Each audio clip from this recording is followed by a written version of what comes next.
তারপর মস্তিষ্কে হাজারো টেনশন, পরিবার থেকে দূরে থাকার কষ্ট, আর সবশেষে তোমাকে পাওয়ার জন্য সফল হওয়ার টেনশন।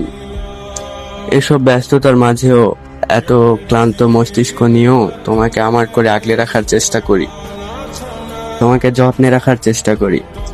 চোখের সামনে বাবার বয়স ও বাবার দেহের দুর্বলতা দেখে নিজের পায়ে দাঁড়িয়ে নিজের কাঁধে পরিবারের দায়িত্ব নেওয়ার এক আকাশ পরিমাণ ইচ্ছা ও মানসিক চাপ বুঝে রেখেছি মস্তিষ্কে। আর সফলতার অভাবে তোমাকে হারানোর ভয় পেয়ে তোমাকে নিজের সবটা দিয়ে আগলে রাখার চেষ্টা করি, ছোটখাটো বিষয়ে খেয়াল রাখার চেষ্টা করি। এসবের ভিতরে নিজেকে নিয়ে ভাবার সময় অতটা পাই না, কারণ আমার এক চোখে তুমি, আরেক চোখে আমার পরিবার। জানো, তুমি আমার খুব আদরের, খুব শখের একটা মানুষ। তোমাকে আমি অনেক ভালোবাসি, অথচ তোমাকে যতই ভালোবাসি কম মনে হয়। হাজারো ব্যস্ততা ও এত মানসিক চাপের মাঝেও আমি তোমাকে আমার সবটা দিয়ে আগলে রাখার চেষ্টা করি, তোমাকে যত্নে রাখার চেষ্টা করি।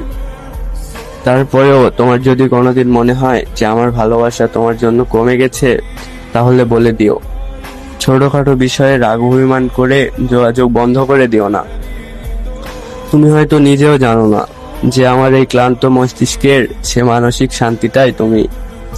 আমার হাতটা কখনো ছেড়ে দিও না, আমি অনেক একা হয়ে যাব।